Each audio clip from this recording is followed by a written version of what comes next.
بتيسيري ولي خديت الحاج في مسيري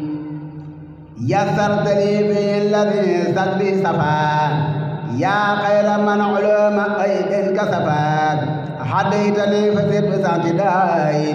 ولي يرد كل ذي اعتداء حتى تعني بعفك الغيوب واتجي منك تلازم القيوب تبت من البدع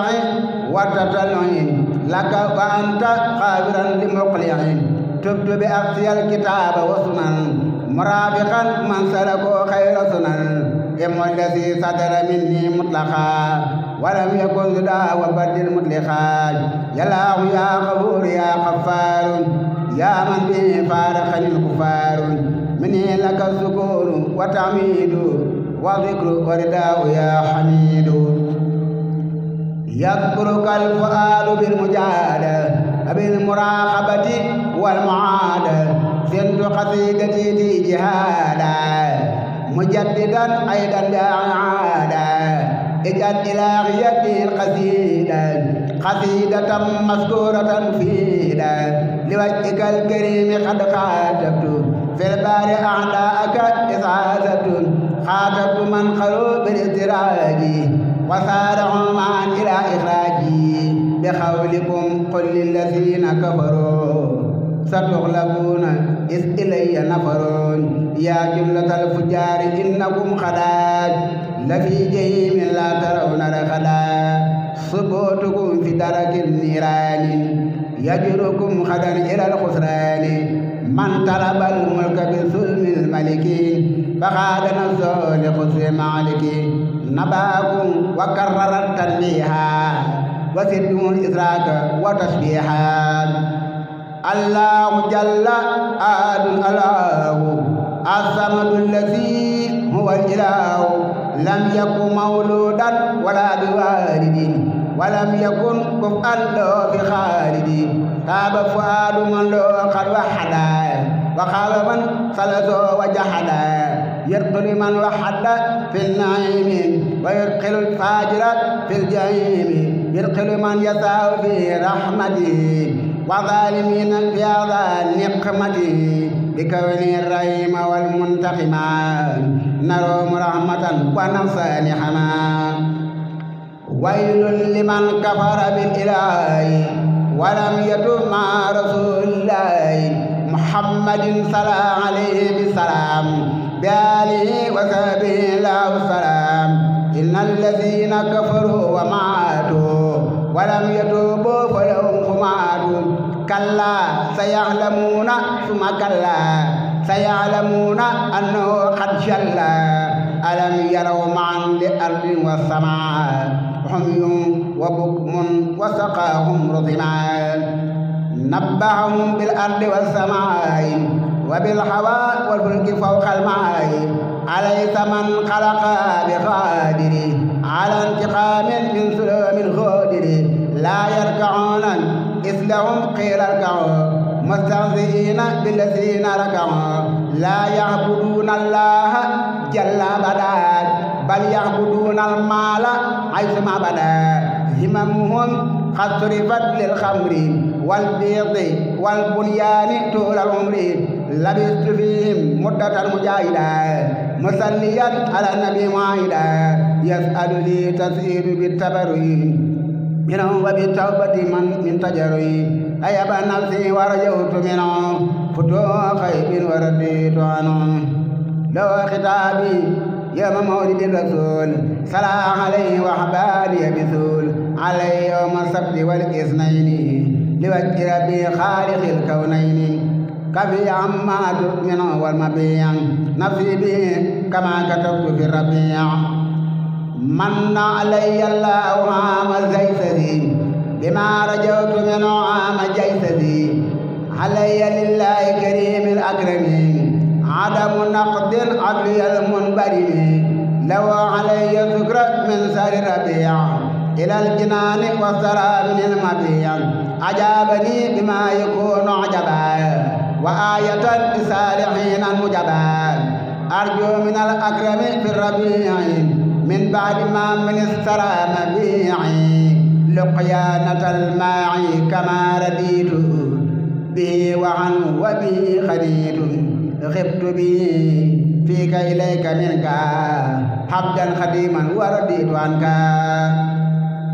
يا رب صل وتسلم سرمدا على وسيلتي إليك أحمدا بآله وصحبه وكوني لي منايا والقلوب ليلي واجعل يا تسخير والخبول والتعدني معتدلي سبيلا لهب كل فوق المراد يا كريم يا مغنيا إغناء من أروم إياك أعبد وأستعين فإنك الإله هو المعين كف بكونك العبيد عني واحفظ بكونك الكريم مني ناجيتك اللهم في سر إقدام وقبله مرتجيا وبعده نبذت به ونبذت قبله وبعده فاذكر إلهي كله اجعل قائدي وقولي والحمل وخلقي أقا وكمل للعمل لي أصله الأقوال والعقائد وإنك اجعل كل فوائد لي أصله الأفعال والأخلاق وأبلي الإنطاق والإطلاق لي أصلي الأفعال والأعلاق وأبلي الإنطاق والإطلاق هب لي في الله وفي الرسول فوق مرادي وتسغلي سولي يا الله يا كريم يا حليم يا من له التكريم والتعليم جدي من التكريم والحل دمان بقرآن فارق الأعلى معمما تفضلا علي باتباعي وليستقر كل ذباعي بارك لي اللهم في كتابي ونجني به من عتابي يسر جميع ما رجوته بكم ولي به عبدي مالي لم يكن ملكتني يا ربي في سنجا ما قد كباني آية ووجه نظرت في السبت لوجهك الكريم ومنك عمدي لا ليس كريم رمت من الله بحرمة النبي كوني صادقا وذات جنبي سخلي يا أكرم ما ينسيني جملة ما فارت لتفسير سخلي يا أكرم ما ينسيني جملة ما فارت لتفسير لوجهك الكريم فارق الجميل فليبدل الجميع يا سميع حبلي بالعصي وأيام منها وبربيع اليوم ما فاخ المنى من علي إنك المنان أبيت فن إنك الحنان ناجيت بالآيات فاجعل كل ما أخذت منها إليك سلما يا رب حققت رجاء اليوم ولا توجه إلي اللوم سكي أزلتك فاتبسد الإنعار وسد بتوبتي من الإظهار أليس ربنا بكاف عبدا بل ومنه قد ينال قصدا آية بالله العظيم عظمي ساتوبة بوضعي المعلم فصب بما لله خالق البصر بي وأرتجي ثلاث البصر فصب بما لله خالق البصر بي وأرتجي ثلاث البصر آواني المخلي إليه بكرم وهب عادي لوجه برم أسأله الوفاء والقناع بي وأرجك في العناء متى توجه إلي الضر صرف عني ونعم البر ناجيته وسرت ذا إيمان به ولي يجود بالأمان وثقت بالحي الذي ليس يموت القادر المدبر المحيي المميت الحمد لله الذي لا يفنى نسأل الإسمة مما قفنا بالآية الخدم والبقاء أعوذ من كبر ومن سقاء أعوذ بالله من الشيطان في البر والبحر وفي أوتان لو ختابي طالبا من القيور في سفري وآذري وفي الديون حبل يا من يدعودا أحمدا بخير ما تركته بأحمدا وسيلتي وصل بتسليمي عليه في الآل وفي التعليم ربي بجاه المصطفى عليه صل بكل من إليه سخلي في مولد ذي الإكرام خير المنى ظني وظن خيري يا عظيم المن وثقت في الدين بالكريم المغني مع النبي وبه الزغني إجا رجائي سرمدا يا من سجدوا لحسن الرحقان نعرفك الله من الغالي يا خير الوجود بالعلام تبت وبعت وفرق منهما فتقي ظاهر كما لك النجد والويدان لك البهور ولك الانهار والليل والساعة والنهار هب لي كون كل ما مني صدر إلى الجنان خالصا من القدر وجعلت وجهي إليك الذاكرا لك بمرقمي هنا والشاكرا مرتعي بي وتكفر عني جميع ما علي ذا المن دعوتك اليوم وإني راض عنك فسق لي سرمد الأغراض هب لي في أكلي وشربي والمنام وخير رداك يا رب الأنام لك الوجود يا إلهي والقدم مع البقاء وانتبع عنك العدم أول آخر أنت يا جليل أمن يستلسك فمغرور ذليل ذكري وذكري لفاضل السماء أواخر الباطن ولي من سماء ربحي ذكر الله يسير الجلال من راد اليوم ذكر الجلال ربحي ذكر الله يسير الجلال من راد اليوم ذكر الجلال يذكر كل بالتوحيد إنساء جل بلا معيد كبرته بالله أكبر كما حدثته ولي يسوق كما لو تعالى عزة وكبرياء ولي يسقر إلى سبيا هو العلي والعظيم والبصير الحي والقيوم والمغني نذير له الجلال وهو حد المنتقم وإنني عبد الله لا أنتقم هو الذي متى دفعا وإذ ما طلبت نفعا أغنى لي المغني عن السلوك ولي يرود جملة الملوك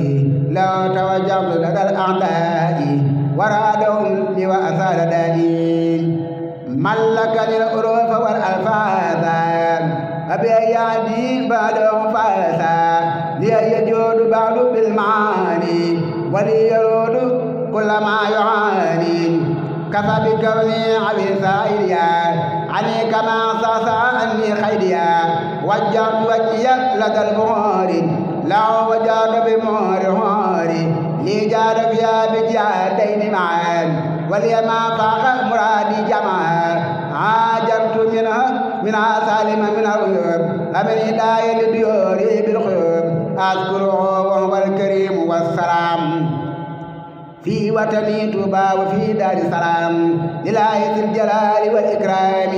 في ذلك المحرم الأرام حملي وقبله كذاك بعد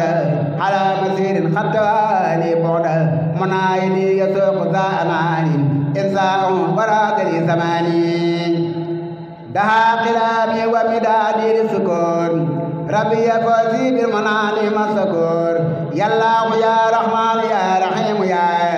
من سرمدا بملك قسم يا مرتعيبي إنك القدوس يا من له تكبير وتقديس يسر مطالبي في دار السلام وإسمى مكست إنك السلام يا مؤمنا أطلب من الأمانة أنت المهيمن فرق زمنا وجهت وجهي إليك يا عزيز وليجد بكتابك العزيز وجهت وجهي إليك يا عزيز وليجد بكتابك العزيز يلين لي بكونك الجبار والمتكبر عدو بارا ملكك يا خالق لا شريك في فضل من جلا تشريكا يا من له أمر الورى يا باري كل ورلي كل ما يباري تبت إليك إنك المصور وأن يلتف الأرى والخور وجعت لي مغفرة في وطني بكونك الخبار يا ذا المن هب لي يا قهار في ذا اليوم قال غدا وبسدا بقومي وثقت بالوهاب والرساق وجاد بالعباد والأرزاق حبوتني بالفتح يا فتاه يا من له الفتوح والمفتاح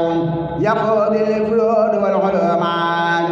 كونك لي وكونك العليمان يعبد عني كونك القابل يا مولاي ما يسوءني سني ضياء لك توجهت أنت راجع ولم تزل عن مؤمن تدافع أنت المعز والمسر يبقى سميعا أنت البصير الحكم الكافي الجماع يعزني المعز في الدارين وراد المسر العارين ملكني السميع والبصير معا حرمت من وما لمهما وجه للحكم في ثلاثة بعد فراق العصر وثلاثة تفضل العدل الذي هو الخبير أسأله تفسيره لي بالقبور بعت وتبت وصنع بي خبرا ومن يرترى وأني خبرا يسوق العليم والعظيم خير من سيئا تقسيم دعوت ربي القبور والثقور سبحانه نعم العلي والكبير هو العزيز والمقيت والأثير نعم الجليل والكريم والرقيب أسأله هو المجيب خائلا ولا يقيب الكريم سائلا لجت يا واسع يا كريم يا من لا تامين وتكيم خلني فيما جتت أنت الودود أنت المجيد باعثا أنت سعود خلني فيما جت لي أنت الودود أنت المجيد باعثا أنت سعود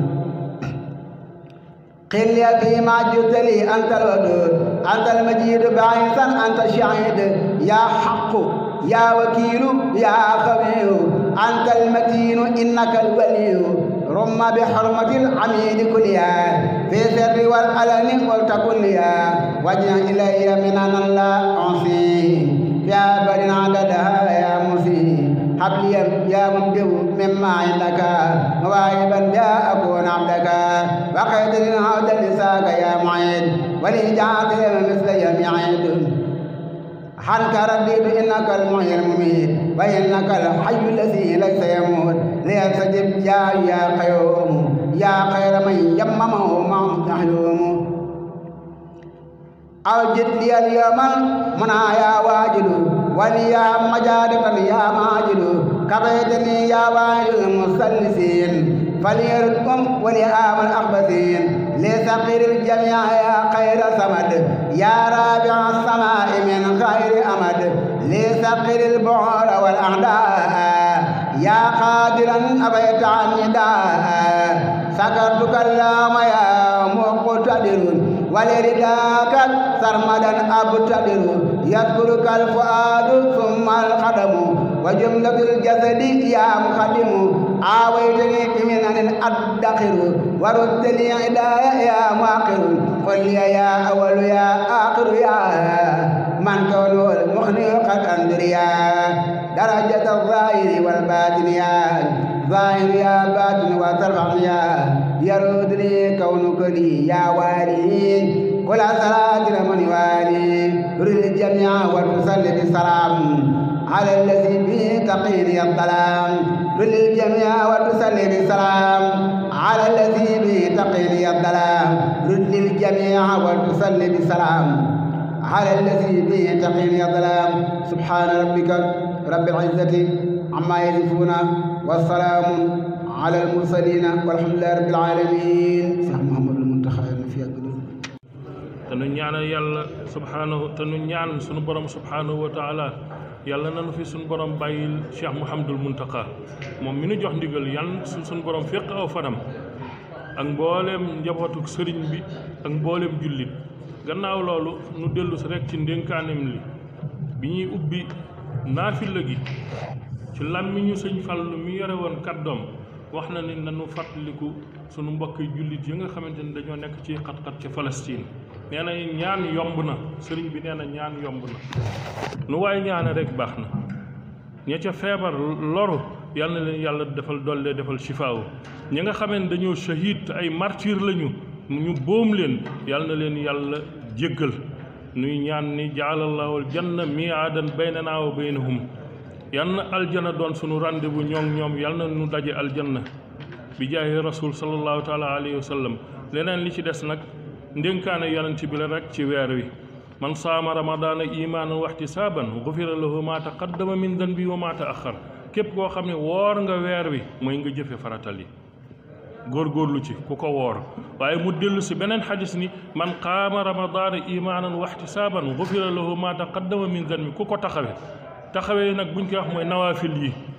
njaal beenu boo jullee gee loo man ci nawaafil ci alquran ak li jàppandi yaa ngi may dégg ci alquran nekk ci sa dënn wala yenn tegtal yi nga xamante ni xeeti nawaafil la mu nekk ci qurratul ayni wala yeneen téere sharia yi lu ci waaye man ci njàlbéen gi bu dul loolu fii jëw fi layli bu dul loolu balaa fajar lu waaye man rek mu taxawee ko maanaam ci jàng alquran naafila alquran tudd yàlla istixfar salaatu ala nabi loolu daal mooy ninkaane lu gàtt li nga xamante ni mënuñu ko woon a